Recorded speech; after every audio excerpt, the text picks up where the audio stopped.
بسم اللہ الرحمن الرحیم۔ شروع اللہ کے نام سے جو بڑا مہربان نہایت رحم کرنے والا ہے۔ معزز ناظرین، آج ہم آپ کو بتائیں گے کہ پاکستان میں پہلی بار گاڑیاں کب بننا شروع ہوئیں۔ تو اس کی ابتدا واکس ہال کار کی ساتھ ہوتی ہے، جو کہ جنرل موٹر کی ایک کار تھی، اور نیشنل موٹر نے 1953 میں اس کی پاکستان میں اسمبلنگ شروع کی۔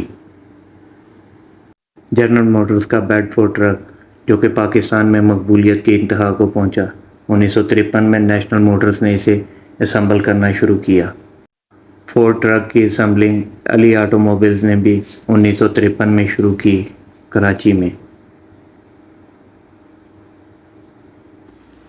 اور اسی علی آٹو موبائلز نے فورڈ کمپنی کی کار کورٹینا کی 1953 میں اسمبلنگ شروع کی۔ فورڈ اینجلیا، یہ 1960 میں علی موٹرز نے اس کی اسمبلنگ کی۔ فورڈ کومبی، یہ بھی علی آٹو موبائلز نے 1958 میں اس کی اسمبلنگ شروع کی تھی۔ کراچی میں اس کی اسمبلنگ کا کارخانہ لگایا گیا تھا۔ کرائسلر کمپنی کی کار ڈاج ڈارٹ، یہ ہارون انڈسٹریز نے 1956 میں اس کی اسمبلنگ کراچی میں شروع کی تھی۔ جبکہ کرائسلر کمپنی کی ہی جیپ CJ5، اس کی اسمبلنگ کانڈاوالا موٹرز نے 1962 میں شروع کی تھی۔ جبکہ جیپ CJ6، اس کی اسمبلنگ کانڈاوالا موٹرز نے 1963 میں شروع کی تھی۔ جیپ CJ7، اس کی اسمبلنگ بھی کانڈاوالا موٹرز نے 1964 میں شروع کی تھی۔ بیڈ فورڈ ٹرکوں کا اسمبلنگ پلانٹ، جو کہ پہلے نیشنل موٹرز کے پاس تھا، 1962 میں اسے گندھارا موٹرز نے خرید لیا۔ میسی فرگوسن کے ٹریکٹرز کی اسمبلنگ رانا ٹریکٹرز نے 1964 میں شروع کی۔ 1964 میں ہی گندھارا موٹرز نے بیڈ فورڈ ٹرکوں کی مکمل لوکلائزیشن، یعنی لوکل سطح پر اس کی پوری تیاری شروع کی۔ چودھری محمد لطیف بٹالہ انجینئرنگ کمپنی کے بانی تھے، جو کہ خود پیشے کے لحاظ سے مکینیکل انجینئر تھے۔ ان کی کمپنی بیکو پاکستان کی نمبر 1 کمپنی تھی نیشنلائزیشن سے پہلے تک۔ واٹر پمپس، انجنز، مشینیں اور انجینئرنگ کا ساز و سامان بنانے والی پاکستان کی سب سے بڑی کمپنی تھی، جسے 1972 میں نیشنلائز کر لیا گیا۔ یہ کمپنی 1933 میں بھارت کے شہر بٹالہ میں بنائی گئی تھی، جو کہ آزادی کے بعد جب چودھری محمد لطیف ہجرت کر کے لاہور آ گئے تو انہوں نے پھر لاہور میں اس کی بنیاد رکھی۔ جب پاکستان آئے تو اس وقت پاکستان میں کوئی بھی انجینئرنگ کا ساز و سامان بنانے والی فیکٹری موجود نہ تھی۔ قیام پاکستان سے قبل جب بیکو کمپنی مشرقی پنجاب میں کام کر رہی تھی تو اس وقت اس نے یہ مختلف ساز و سامان انجینئرنگ کا بنایا تھا، جس میں چارہ کاٹنے والی مشین، ہل جوتنے کے سامان اور ٹیوب ویل، موٹریں، پمپ، خراد مشینیں اور دیگر سامان شامل تھا۔ بیکو مشین ٹول فیکٹری 1954 کی ایک نایاب تصویر، جس میں آپ دیکھ سکتے ہیں کہ کتنی زبردست مشینیں وہاں پر فیکٹری کے اندر انسٹال تھیں۔ اس کے علاوہ ڈیزل انجن مینوفیکچرنگ کا یونٹ بھی آپ دیکھ سکتے ہیں، جو کہ 20 ہارس پاور تک کا ڈیزل انجن تیار کر رہا تھا 1964 میں۔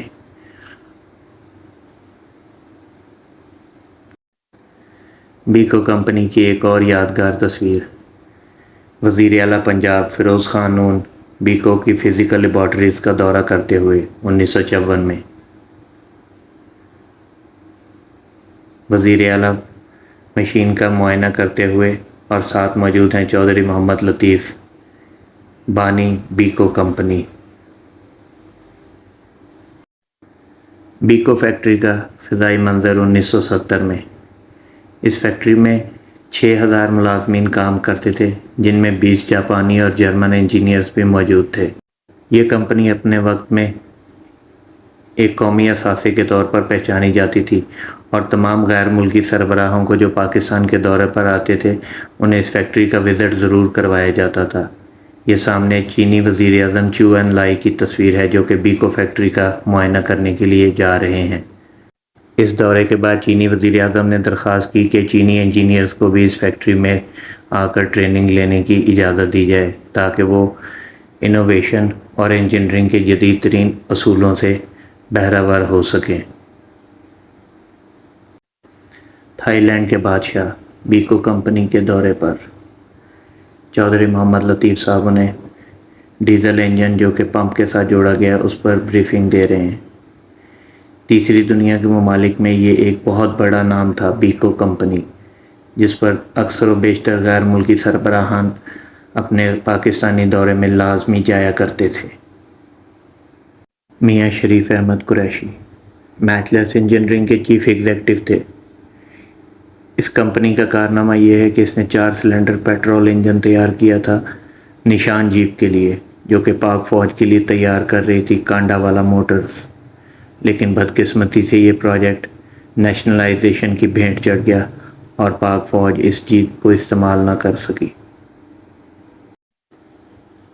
پاک جیپ اسکوڈا کمپنی جو کہ چیکو سلوواکیہ سے تعلق رکھتی تھی اور ہارون انڈسٹریز پاکستان کا جوائنٹ وینچر تھا، جس پر 1968 میں عمل درآمد ہوا۔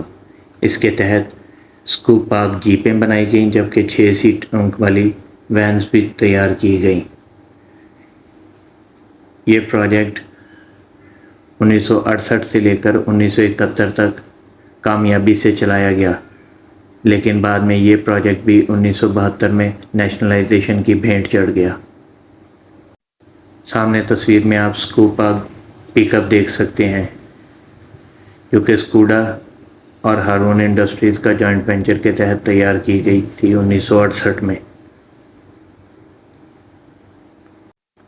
پاک 6 سیٹر وین، اسی پروجیکٹ کے تحت ایک وین کا یہ ماڈل بھی تیار کیا گیا تھا جس میں 6 سیٹیں لگائی گئی تھیں۔ پاک گاڑی کی ڈائمینشنز یعنی اس کی لمبائی، چوڑائی، اونچائی اور تمام حصوں کی ڈرائنگز۔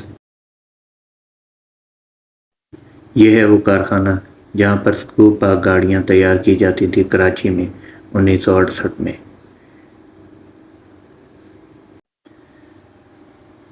پاک کمپنی نے اپنی گاڑیوں کی پیداوار 1968 میں شروع کی اور بڑی کامیابی کے ساتھ 1400 گاڑیاں تیار کیں اور ان گاڑیوں کو خریداروں کے حوالے بھی کیا، جو کہ ان گاڑیوں کو بہت عرصہ تک کامیابی سے چلاتے بھی رہے۔